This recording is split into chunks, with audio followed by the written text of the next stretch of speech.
Folks, welcome back to Flatirons Tuning. Here in the garage, it is after all of the madness. The Pikes Peak car is back in the shop. And as often happens, you know, after a big race where everybody just kind of puts a bunch of effort in, it's sat for a few days. And when the car sits and everybody's kind of getting some sleep, kind of getting back to feeling normal, it's time for introspection. And in this case, especially after the result that we got at the hill climb this year, time to think about the context of the result that we got, the time that we put in of a 10 minute 46 second run up Pikes Peak. First and foremost, got to thank everybody that helped with this, Flatirons Tuning team, Boost and Scoops Motorsports guys that supported the car, Jeremy Agostino, who is a madman that basically helped with a moment's notice to bring us an engine so that we could get the car back on the mountain, Flatirons Subaru, Rally Spec for building the transmission, Moto Sequential was awesome, Roger Clark Motorsports for all of their support and information, and the awesome parts that they have. I mean, there's tons and tons of people that have supported us to help us get to this point and get this result, which is awesome. And you guys at home for watching and supporting us and clicking like, subscribing to the channel, inspiring us to keep coming back and doing this over and over again. And here we are, 10:46, pretty amazing. 10 seconds faster than Scott's previous best time. And right before I'm recording this, we actually just put up a blog. We compiled a list of all of the times that anybody that's run a Subaru has ever put down a Pikes Peak, and you can find that on our socials or on our blog page on the website. And it's kind of crazy that, like, looking at everything, this behind me, this car, our car, is now the second fastest WRX and or STI to have ever ran up Pikes Peak. Second behind the Can-Jam Motorsports STI, which ran in, I think it was 2016, and put out a time of 10:36. And that car is, a well-known time attack monster. And I'm not saying that, like, on any other event that our car would be, with even, we probably couldn't even see him at the back straight. But in the environment of Pikes Peak, with all the development that we've done with this car, we're within 10 seconds of their time. That's pretty crazy.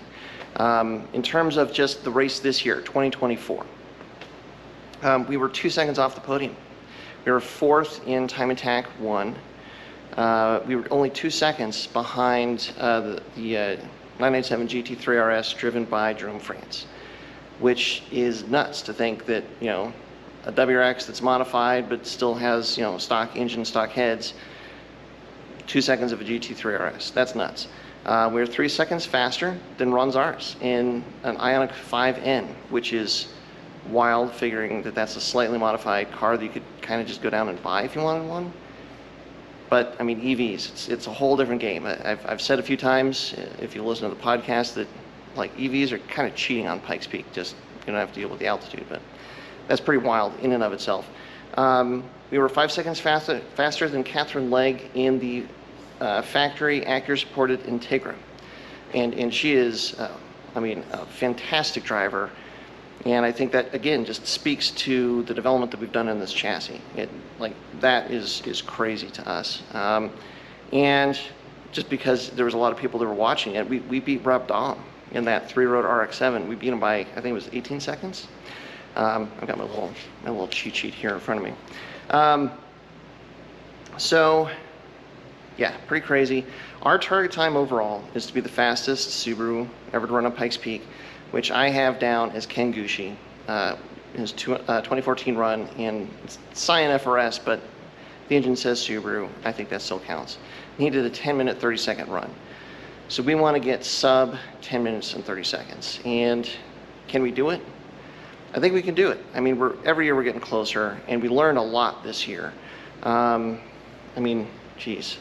It's the post-mortem on this car, and unfortunately I do mean post-mortem, is going to be interesting. Now that we have all this data and all this information, we have a clearer picture than ever before of what this car goes through in that hill climb, what is working, what is not.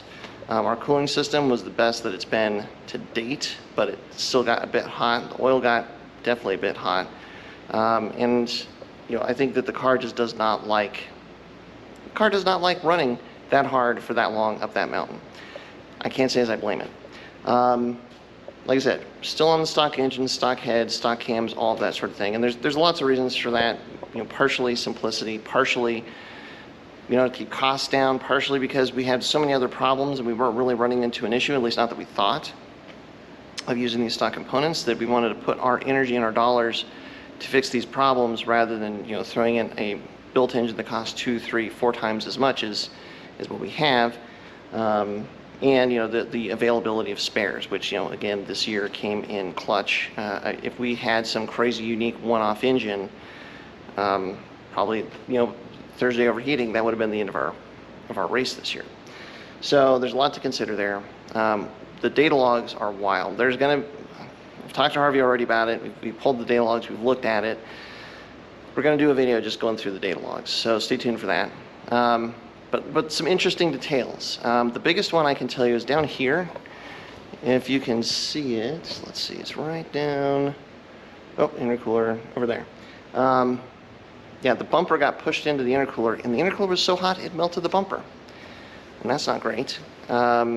Really interested to kind of pull up and see what our intake temperatures were. The intercooler sprayers, I think they worked, but I think we might have actually ran out of water. I don't know if we had enough to make the whole run. But overall, the package proved itself.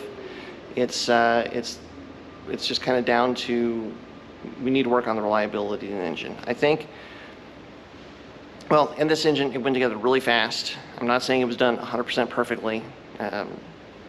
We're gonna go through it again. We still have the other engine over here.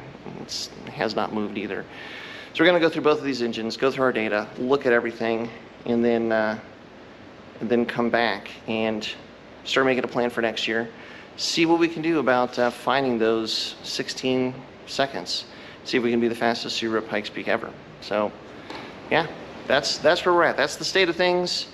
There's going to be more. There's a lot here to go through as far as the week we're working on an edit to show you, the process of everything that went into getting us to Pikes Peak. You've seen the run up Pikes Peak, and yeah, so we're gonna do a download of the data too. So thanks so much for watching. Thanks for your support as always. Thanks for everything you guys do. It's awesome. It's inspiring to us to keep coming back and do this. So really appreciate it. And until next time, as always, stay tuned to Flatirons Tuning.